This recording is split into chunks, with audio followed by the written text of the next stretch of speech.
Human Relations Advisory Committee here today for our annual report. We will get started. Mr. Moon, Ms. McLaughlin, and we will save questions for the end. And with us here today, we have Having us. Thank you for having us. We appreciate all the work that this board does for our students and our community.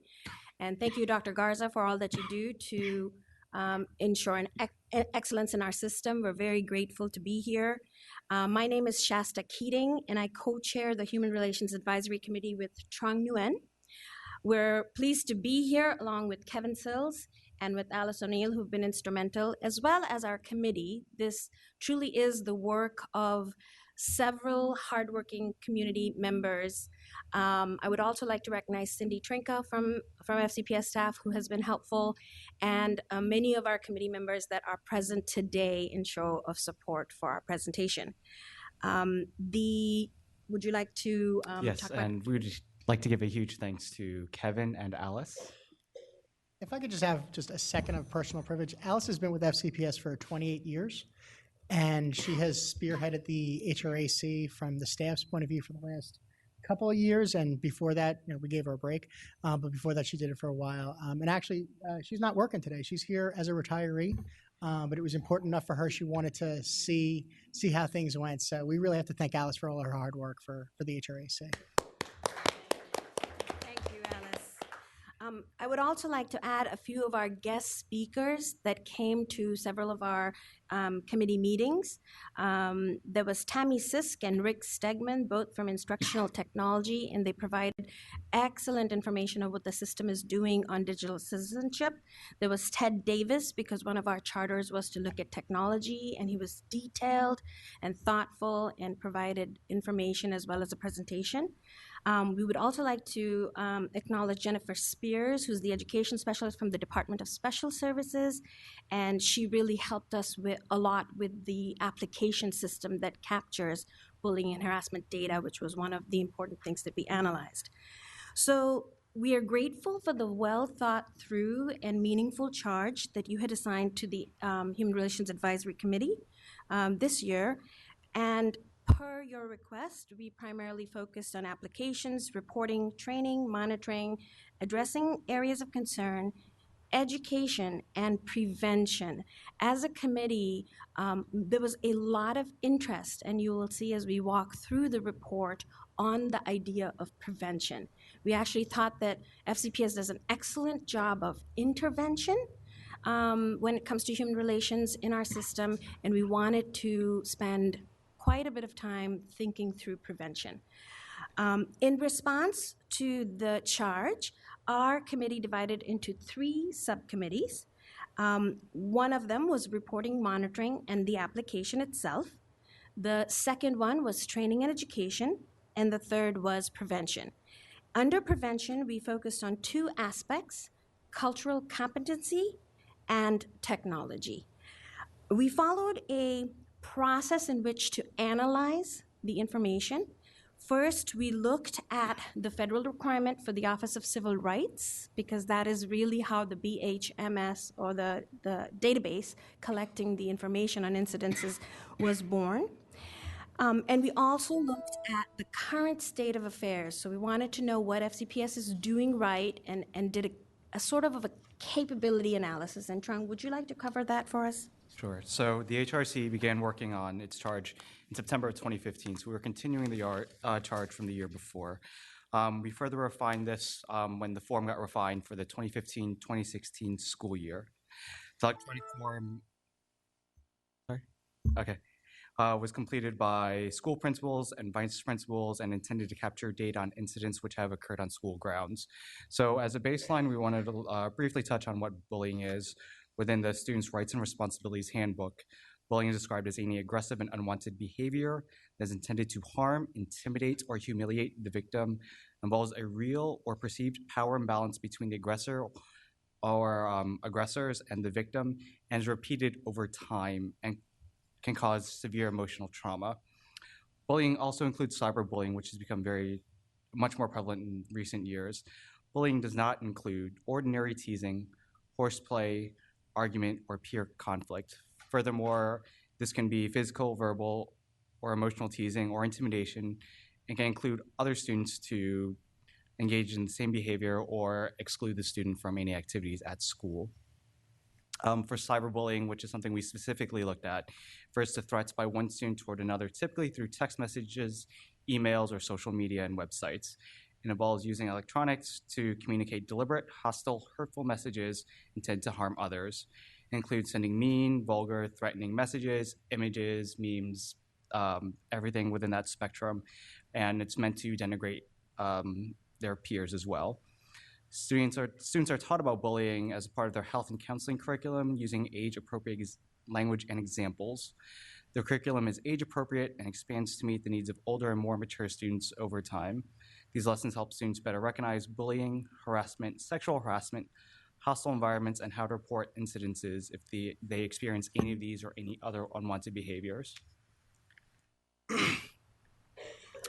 Harassment involves emotional abuse, verbal abuse, physical threats, physical assaults, bullying, and theft of property. Sexual harassment is unwelcome advances, requests for sexual favors, and other verbal or physical conduct of a sexual nature.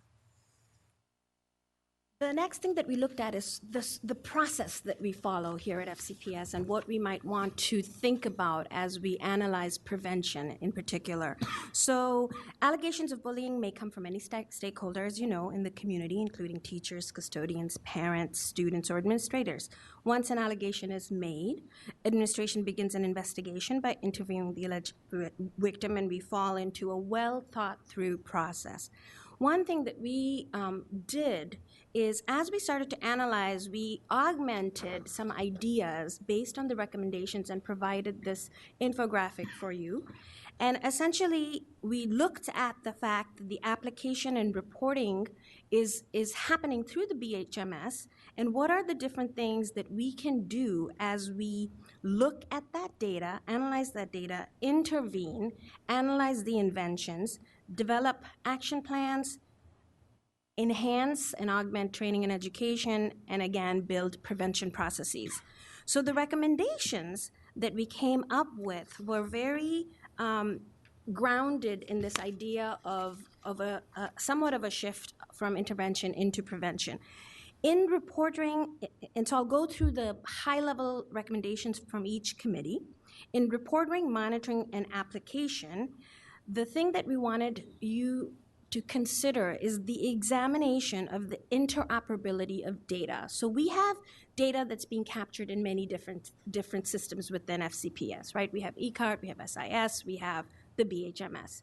And what we would want to do is, as we mature into collecting data within the BHMS, to look at other data points so that we can sort of have a big data approach to data related to human relations within FCPS.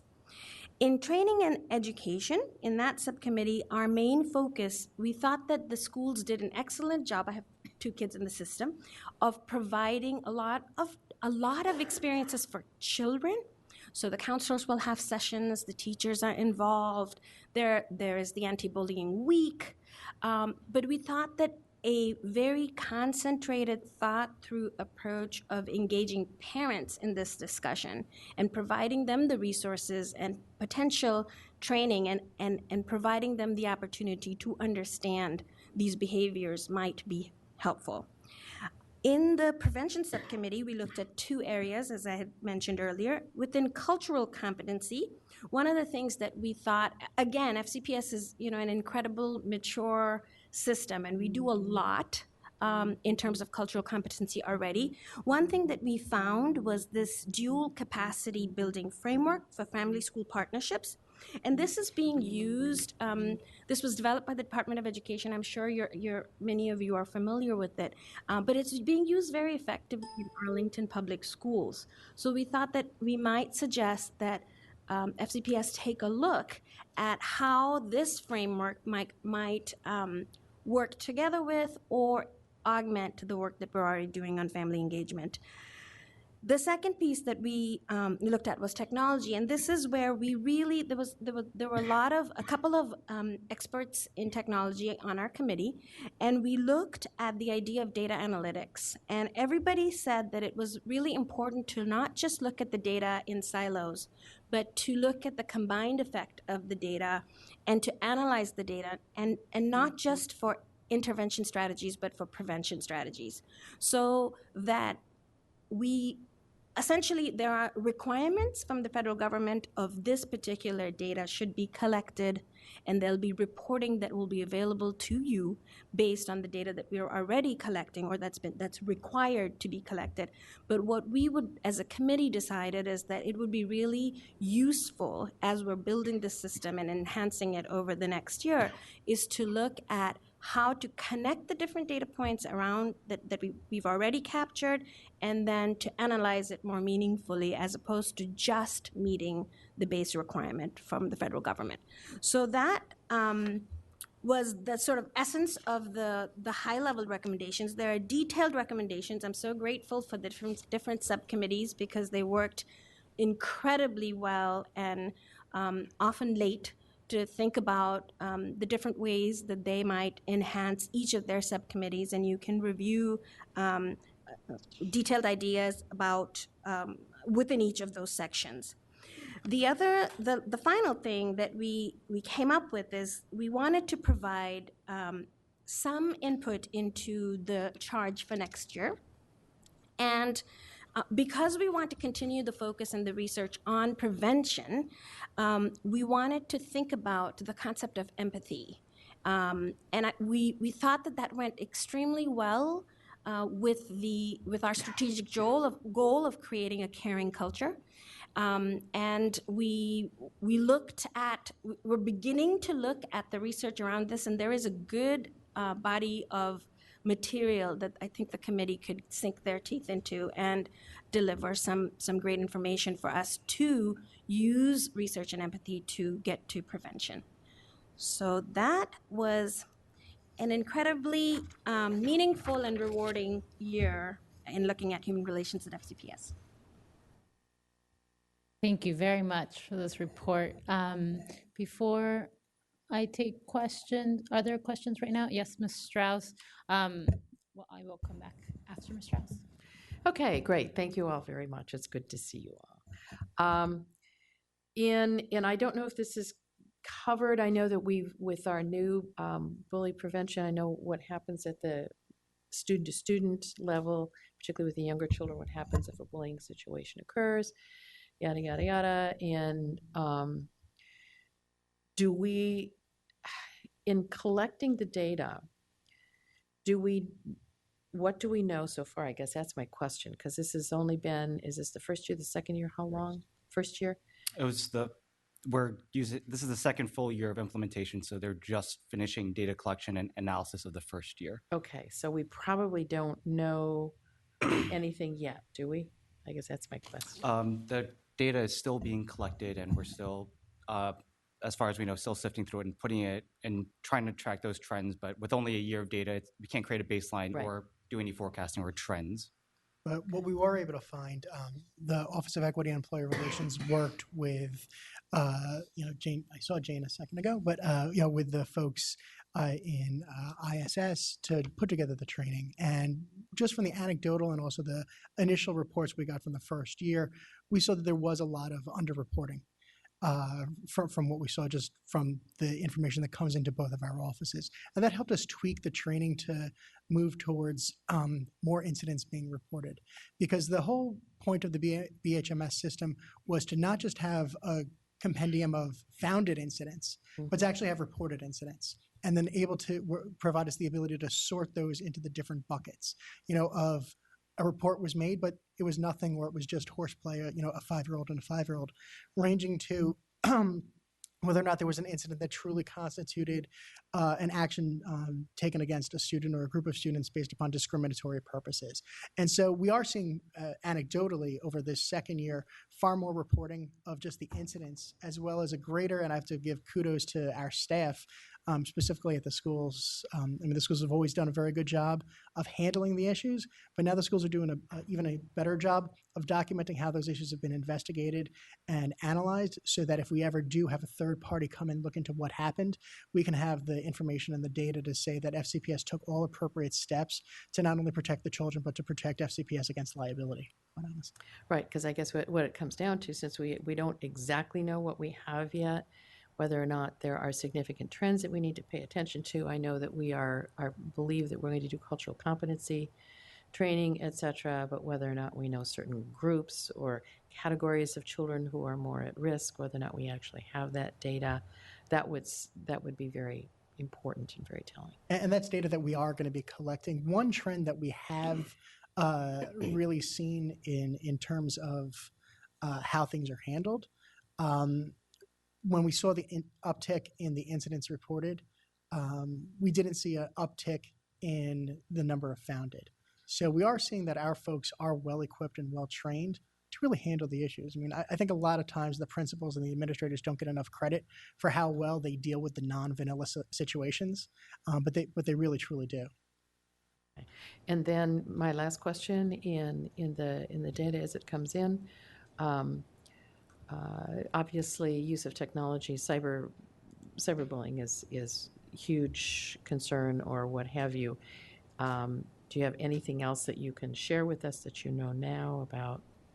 Well, we know that cyberbullying is much larger than it used to be. But the majority of bullying is still face-to-face. Face-to-face. Cyberbullying is just evolving to use different mediums or different applications, and it's within our recommendations to talk about how to analyze and get ahead of those applications to make sure that we're always understanding how students are talking about it versus reacting a year or two late. Like, Facebook isn't something that most students actually use, but they use things like Instagram. So knowing that these different applications are gaining popularity and what they're being used for is something that we recommended and that FCPS is already working on as well. Ms. Strauss, I just want to circle back to your question about trend analysis. Right. And I think that, as Kevin said, that there are things that we are finding based on the BHMS and particularly the bullying and harassment investigation report form. But if you have an opportunity to look at the report form, it's still just a one-page, quite basic information that the federal government requires of us. So when really the question you asked was the concern of the committee, and it is the concern. So I remember one session we devoted and we said, it would be so nice to know, well, is this a particular population that's being targeted? Is it a particular school, geographic location that experiences more incidences or less reporting? So we had exactly your question, and I think that there is opportunity to look at more trend analysis by connecting the data dots, not just in the BHMS, but across FCPS. Right, because we're looking at prevention that we're going to. Right. And we wanted to actually expand upon that as well, looking at whether, like, if they'd been inside for X amount of days and using that as additional data trends over time, because that's how you really get ahead of prevention. Then you know things or tensions within school may be building or within the student population. So we talked to that department. They said they want to add a lot of things, but they're still refining and adding things to it right now. Great, thank you. Thank you. I have, Mr. Moon and then Ms. Corbett-Sanders. Okay, a couple of questions on page 9 of the report under detailed cultural competency recommendations. As this may be a unfair questions to our committee members, advisory committee members, but you talk about under that heading of cultural competency recommendations, at least one of the bullet points refers to a parent liaison to do certain things. That's a third bullet. Utilize parent liaisons to educate parents on the new ESOL curriculum. I remember having some board discussion about the roles of parent liaisons many years ago. There may be a somewhat misunderstanding on the part of a lot of people on the roles of parent liaisons. That parent liaisons, as far as I am concerned, were not initially created to become translators. They are not curriculum specialists. They are not counselors. But A lot of times, in reality, they work as translators. They become curriculum specialists to many of the parents and students, and the other counselors, social workers to many of the families. Even on the second bullet, I see utilize paraliaisons to create friendly school environments. Since this is under the heading of cultural competence recommendations, it sounds as if now they are being asked to provide some cultural competency training as well. Do you think the roles of a paraliaison should be this? Should be all those? This is a great question, and many of these bullets we've honored because the subcommittee brings them to our attention. And this particular one section is actually very much driven by a principal inside and seeing what the principal saw inside the school building. It is not up to the committee to recommend the role or the different places specifically where the parent liaison can help the situation. And I think that's the main reason that our main recommendation was to look at the dual family engagement framework, because it's research-based. But this is more letting you know that inside school buildings, there are principals that see a need for a more welcoming, friendly environment. They see a need for explanations on curriculum. So perhaps this was overstepping, but I do have to, as the chair of a committee, I do have to honor the subcommittees, and if they said to me and they thought through and they said this is something that we should look at for a role of the parent liaison, then I think we should honor that and look at it. But I think more usefully, or a better way to look at this information is to say these are holes, and within our system we should look for ways to fill them. I am going to agree with you. These are holes, in schools or even schools district, and there may be some confusion. Yes. On the roles of the parent liaisons. Yes. Because I even remember, times when parent liaison acted as if they were in some of these roles, they were reprimanded by a building principals not to go beyond their prescribed duties. Right. Thank you. Thank you. I have Ms. Corbett Sanders followed by Ms. Hines.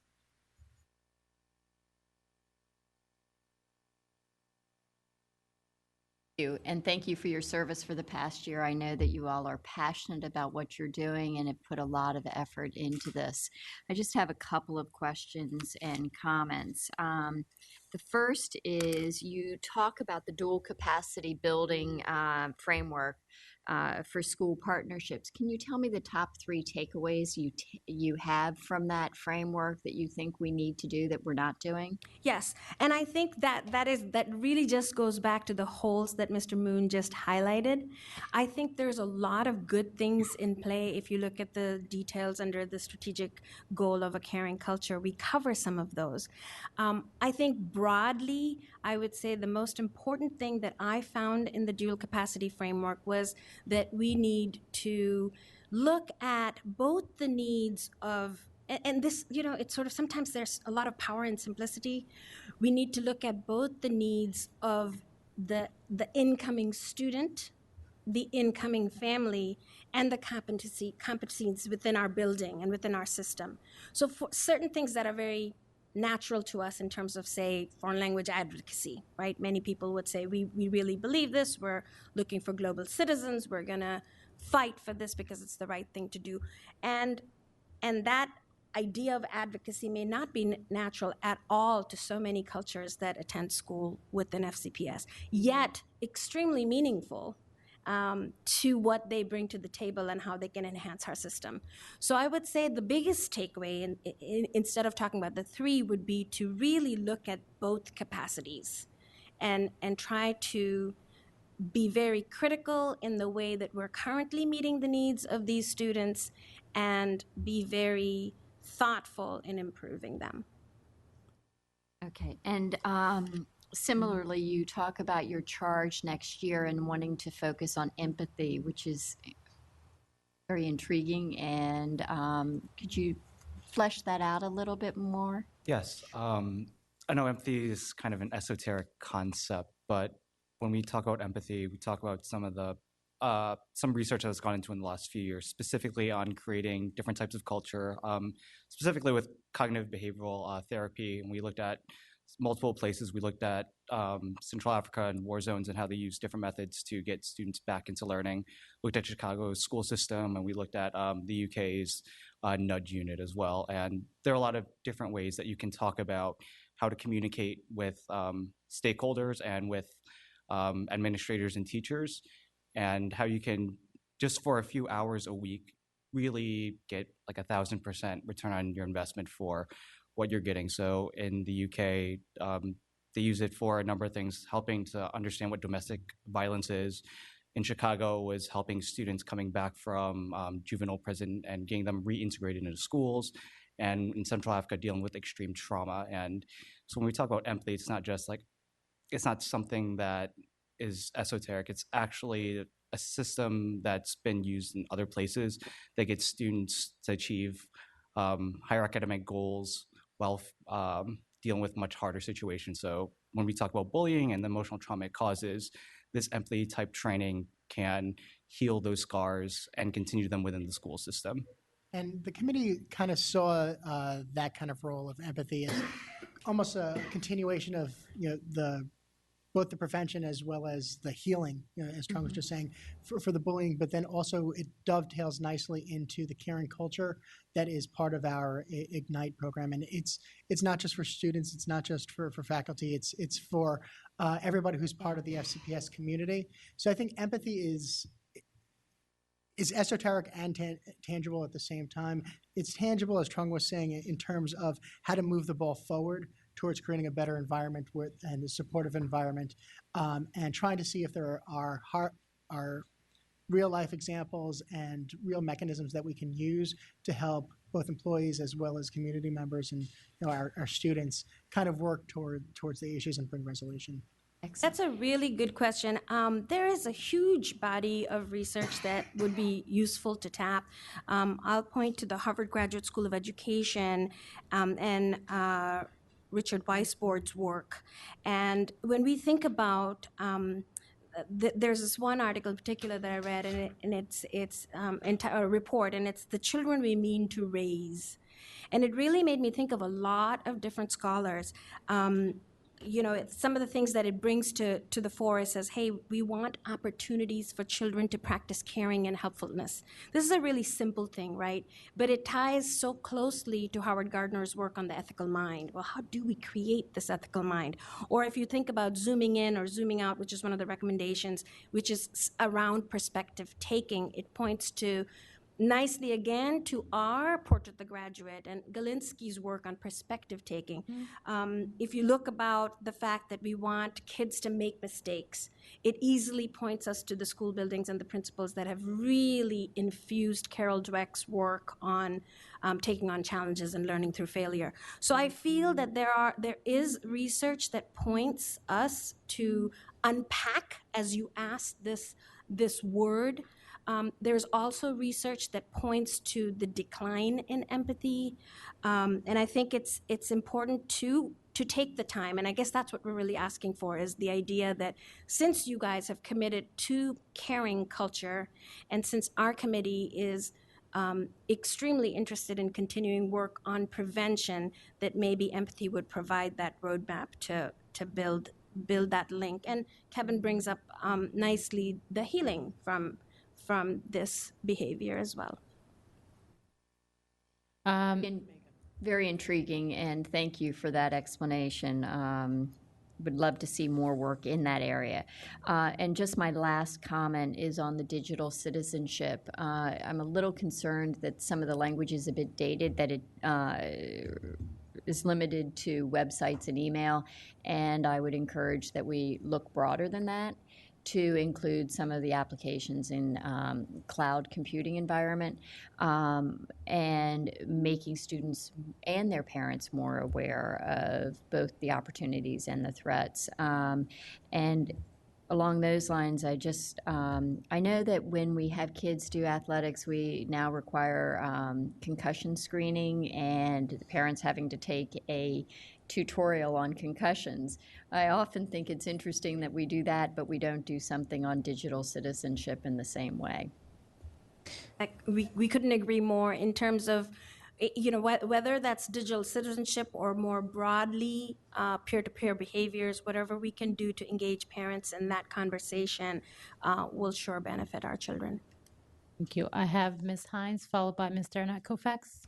Yeah, I was also very interested in the empathy idea, both as recovery and prevention. And it reminded me, I haven't been in the elementary classroom in the county in 5 years, so I could be wrong. But as I recall, we had sort of two different approaches to behavior that schools would use. One was sort of PBIS, positive behavior intervention, and then the other is kind of responsive classroom. And my understanding of the difference between them is that one is more intrinsic and one more extrinsic. So PBIS depends on extrinsic rewards and expectations, that sort of thing, whereas responsive classroom is more intrinsic motivation and relationships. And it's more, the teachers, educators who like it better say that it builds that empathy and that strength as a learner that empathy gives you, I think. So I don't know, that made me think of it too. I've often thought maybe we should be pushing responsive classroom more than PBIS, but I don't know that we ever want to push anything top down unless it really, really makes sense. So Neat. That is something that certainly we could look at in more detail, or we could have the staff. I'm not sure how we would collect information to be able to determine what is more effective in the classroom. But that is, as a teacher, that's a really good perspective. As to, I'm a big believer in intrinsic motivation. I think if we can demonstrate to children what healthy relationships look like, we can model them. We can have them think through scenarios, which we do through the bullying prevention curriculum already in place, and the digital citizenship curriculum, which is extremely impressive. And if you haven't seen it, that would be a great presentation for the school board, because our committee found it extremely valuable. But yeah, I think that is, to look at the strategies in place and then to be able to say, where is it that the rest of the country is going with the idea of making caring common, as Harvard Graduate School puts it. Thank you. Mr. Arnett Kofax and Ms. McLaughlin, followed by Dr. Garza. Thank you, and thank you all for your hard work on this. I really appreciate it. I have a question, and Mr. Moon sparked my thought process on when he was talking about the parent liaison and their role, and then Shasta, your answer to that. I have several principals who talk to me about and maybe this is what it is, but I couldn't quite get this link to work, at least not on my iPad, on the program of dual capacity building framework.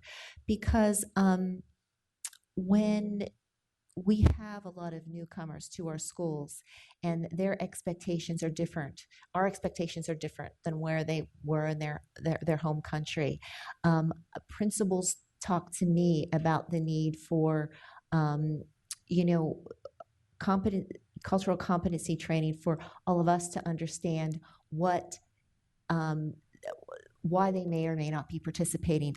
But then the dual part, and I'm hopeful the dual part is then for our schools to be providing them with information, what is going to make their families and their children more successful in our schools, because we haven't been doing that well. We've been doing it through the parent liaison, and in my area, as these numbers grow and the parents don't see a role because that wasn't their thing, where they came from, or they don't understand the importance of homework to get to that level, to do that, and we need to make them we need to make each other understand that there may be family situations that may not quite work as we had thought they might to make schools successful. So am I kind of on the right track? But I haven't been able to do the link, because if it is a principal that said that, I can probably bet it was one of mine because,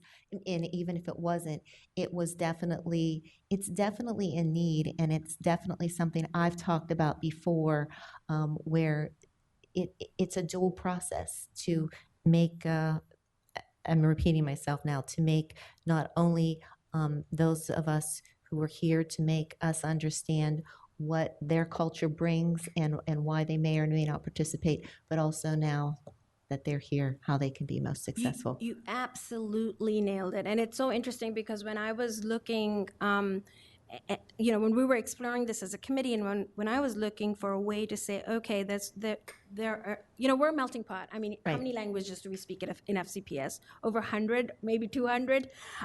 So we have so much to gain for kids that have been now to 30 countries. Right, their reality is so different than what we might expect things were like 50 years ago. I'm going to go ahead and give you a quick textbook definition of the framework, and you'll find your ideas reflected. Okay. The only thing that I'd like to say about this framework is it's very tight, very well thought through. There are places where it's been implemented that we can look at. Yet I'm going to say that FCPS does many pieces of it. So it's more looking at it from as a strategy consultant hat. It's more looking at it. What are our current capabilities? What are the roles that we've already defined to try to build a cultural competency capacity in our system? Look at the framework and then make sure that we're not reinventing the wheel, because there are many, many things where we're in many areas of this work we are leaders. So the crux of this is that it's a description of the capacity challenges that must be addressed to support the cultivation of effective home-school relationships. So that's exactly what you were saying. It's an articulation of the conditions integral to the school of family, school partnership initiatives and interventions. So it helps us think through what is needed, what are the conditions, and identification of the desired intermediate capacity goals that should be the focus of family engagement policies and programs at the federal, state, and local level, and a description of the capacity building outcomes from school and program staff as well as for families. So it does help us it might offer an opportunity for us to look at what FCPS is doing in the context of a well thought through framework, so that we can come back and we can say, okay, yeah, this is a check, we're doing this well.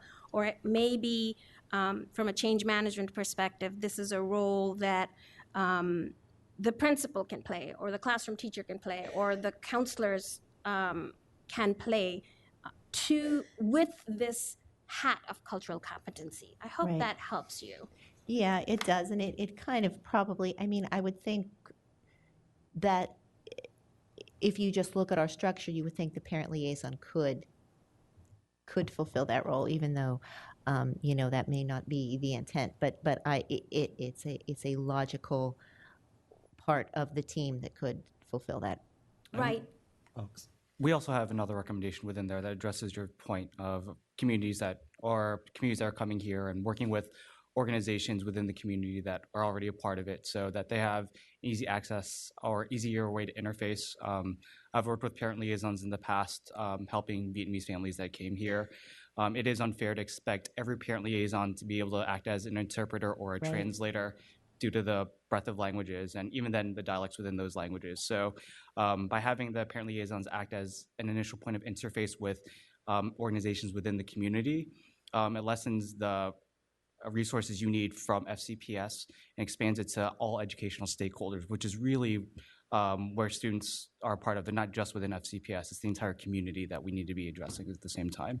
Okay. And that's right. And to dovetail on Chang's comment, I think what our committee is urging you to do is to step out of this idea that the parent liaison may be the end-all answer, and step into the idea that systemic change across the board could be helpful. And when we think about that, and we identified the challenges, and maybe again, big data plays into this, and we identify the challenges particular to each community. One of the things that has come up in our committee is not every Asian is the same, and yet we capture them as Asians, right? But if we look and we really do take on the challenge of the differences in the cultures that make America, we look at the opportunity conditions and we say, okay, what are things that we have to do across the organizations? What are systemic things? What are things that are targeted to a particular population? What is sustainable? What are the resources in the context of resources? And then link it, what are the linkages to learning? I remember in research that I've done for an article I wrote, I spoke with a English language teacher, and she was talking about the idea of doors and windows. So she took Romeo and Juliet, and everybody read Romeo and Juliet, but then everybody was encouraged to read a Romeo and Juliet in their culture. So can you imagine the richness of this discussion in that particular classroom? So the student had the freedom to pick. So things like that, where you can link the learning. Also, policy and programs. The framework asks us to consider, well, okay, what are the connections? What are the policy implications? And then what are the roles of the faculty and the staff, and what is the role of the student and parent? Thank you. Thank you. I have Ms. McLaughlin followed by Ms. Strauss. I want to also express my appreciation for the work you all did this year. The report is extremely impressive. The focus and the body of work and the recommendations you've provided are really quite amazing, and very impressed. I wanted to kind of just share with my colleagues that the recommendation, especially around research, for their charge next year, they were thinking about looking into the research on empathy. And it brings to mind a conversation I had with one of my Braddock constituents over the weekend, who happens to be a Stanford graduate from many, many, many years ago. And he called me because he has college-age sons, and he's concerned about the stories in the newspaper about how do we really ensure that as a society, our college students understand about ethical behavior. And so I did a Webster's search just now, because part of our portrait of a graduate is we included global and ethical citizens. And it does. And it also talks about, ethical behavior is avoiding activities that do harm to people or environment. So if we're trying to build empathy, as well as a embracing and understanding of not to do harm to others, we are a school system that send over 70% of our students to four-year colleges, and they can't be learning it for the first time as college freshmen or over these next 4 years. And so as the Office of Civil Rights has been working deeply with the universities around the country, and there's a lot of serious work, and I encourage anyone who's interested, do some research, because we have problems at both ends. I mean, the universities are now going so far that the pendulum is also now on forget due process. We are going to, crack down on anything that's reported without even necessarily knowing whether it factually happened or not. And so there's been federal cases where college students have had to go and try to clear their name because they were false accusations. So in the Rolling Stone article last year is an example. We've got to be very judicious in handling sexual assault cases.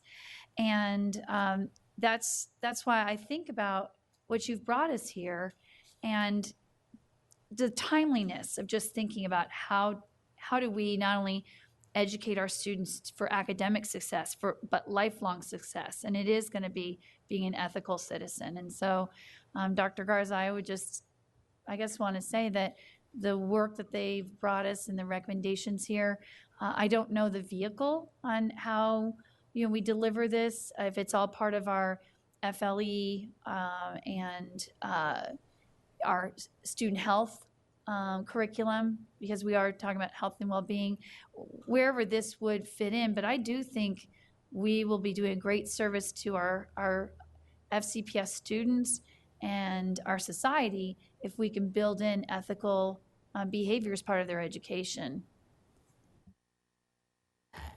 I'll keep this very succinct. I was looking back at our Portrait of a Graduate. We are developing rubrics around all of that. If we say it's important, then we have to figure out how we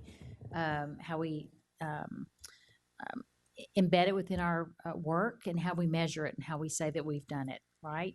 So it's part of our work plan to figure that out. I do think we can take advantage of a lot of other great work that's going on in the system. So it wouldn't be necessarily, hey, let's do something new and layer it on top of everything else.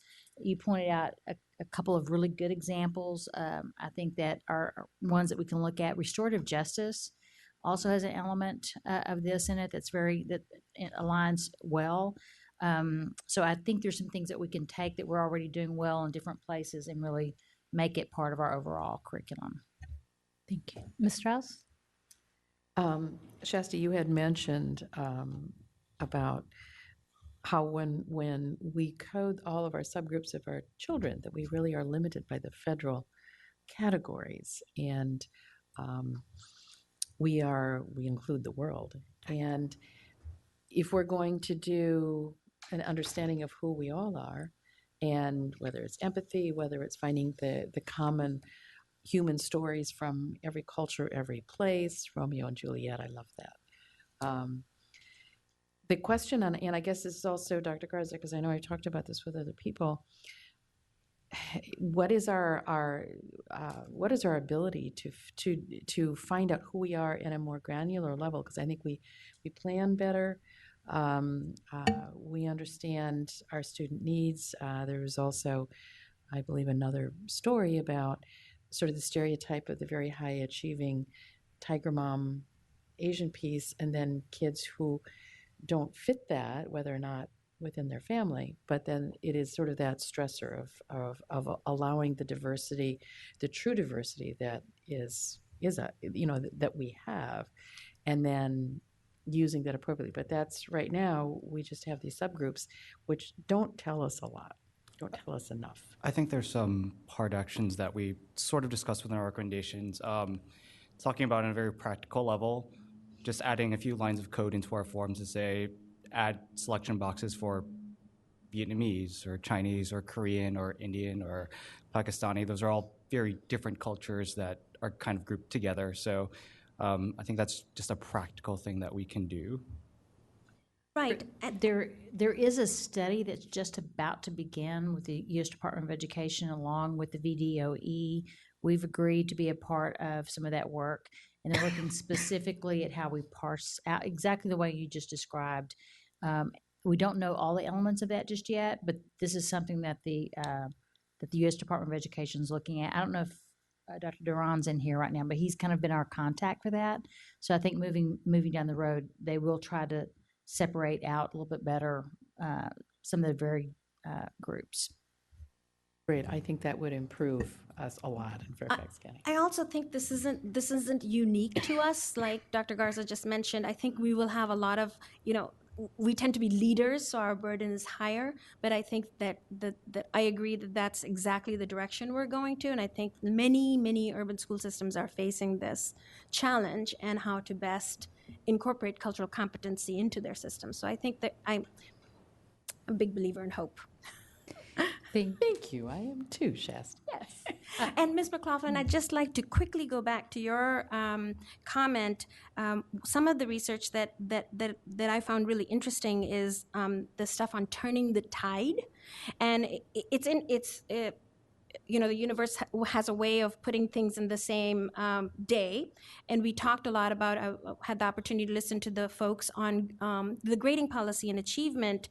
And this research talks about how 80% of our youth think of achievement and happiness as being the number one priority of their parents versus concern for others. So I think that is something that we need to follow. I think there's guidance from this research in terms of promote more meaningful contribution to others, which has incredible ties to what we do already in service learning, reduce excessive achievement pressure, which was exactly your focus and work of today's work session. So I just want to emphasize that the committee did feel that there are a lot of great things and initiatives and work that FCPS is already doing to address and promote positive peer-to-peer behavior, and that our recommendations just augment that and help you to think through some of the more pressing things that we're facing in the 21st century. So I hope that you will take this and run with it. Thank you. And to just go with what Shasta was just saying, and also a comment that Dr. Garza made. I mean, I think one of the big benefits from the work that Alice and I have done with the HRAC is they've helped prevent us from being myopic. While we might do some very good work, with the left hand that the right hand doesn't know about sometimes, because we are a large system and we may have different focuses, on different things. They've really helped not only provide the community and the parent point of view, but also making sure that we are addressing issues and needs across FCPS as a whole. So. Thank you. Thank you so much. Just to tie that up a little bit, if we go back to Ms. McLaughlin, Ms. Hines, I taught a responsive classroom school. Don't know PBIS as well, and so I have had the similar question. Also, college is too late, but so is high school. And so I do want to make sure that we're looking at elementary school and especially middle school level. I highly believe in the rite of passage. I know I just wanted to add that. That's actually just having taught middle schoolers, I feel that's an area and gone through middle school here where we could always be doing more. I think there are pockets of that, but how do we address some of the behaviors, the empathy work? We use teaching tolerance, a social emotional curriculum. So I am excited that we're using this language now that we weren't when I was a student, that we are moving forward, and look forward to seeing the work that Dr. Garza and her team do with that and team up with you. So thank you very much, and appreciate all your work on this, and look forward to your next year's report. And we will now be moving into closed session. So thank you. Yes, thank you all very, very much. Yeah. I'm going to make a motion to go into closed meeting, if that's okay, because I think I'll be managing this meeting, so if that's okay. The board will now make a motion to go into closed meeting to discuss and consider the assignment, appointment, performance, or resignation of specific employees pursuant to Virginia Code Section 2.23711A1. Do I have a motion? Moved by Mr. McElvain, seconded by Ms. Strauss. All those in favor? It's unanimous. Thank you. We will meet in 1610.